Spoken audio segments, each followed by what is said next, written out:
అందరికీ నమస్కారం. నేను మీ ఆర్జే శ్రీవాణి. మీరు వింటున్నారు లిటిల్ స్కాలర్స్ రేడియో. ప్రొద్దున్నే లేవడానికి పిల్లలు మారం చేస్తుంటే స్కూళ్ళకి మరియు వారి పనులకు ఆలస్యం అవుతుందని పెద్దలు కంగారు పడే కాలం వచ్చేసింది. అదేనండి, చలికాలం వచ్చేసింది. అంతెందుకు, మబ్బుల్ని చీల్చుకుంటూ గంభీరంగా వచ్చే సూర్యుడు కూడా చలికి వణుకుతూ ఆలస్యంగా ఉదయించే కాలం ఇది. ఇంతకీ చలికాలం అంటే మనకు గుర్తొచ్చే నెలలేమిటి? అవును, డిసెంబర్ మరియు జనవరి.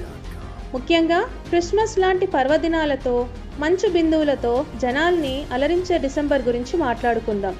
ఈ నెలలో చాలామంది గొప్ప వ్యక్తులు జన్మించారు.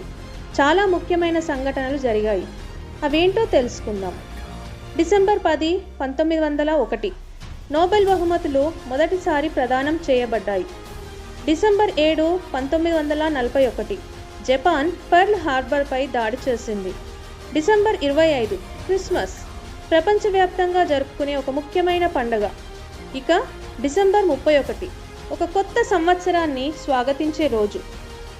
డిసెంబర్ చరిత్రలో ముఖ్యమైన సంఘటనలతో పాటు చరిత్రలో నిలిచిపోయే గొప్ప వ్యక్తులు కూడా జన్మించడం జరిగింది. వారి గురించి తెలుసుకోవడం మనకి స్ఫూర్తినిస్తుంది. తదుపరి ఎపిసోడ్లో మరొక ఆసక్తికరమైన విషయంతో మళ్ళీ కలుద్దాం. Until then, stay tuned to Little Scholars Radio.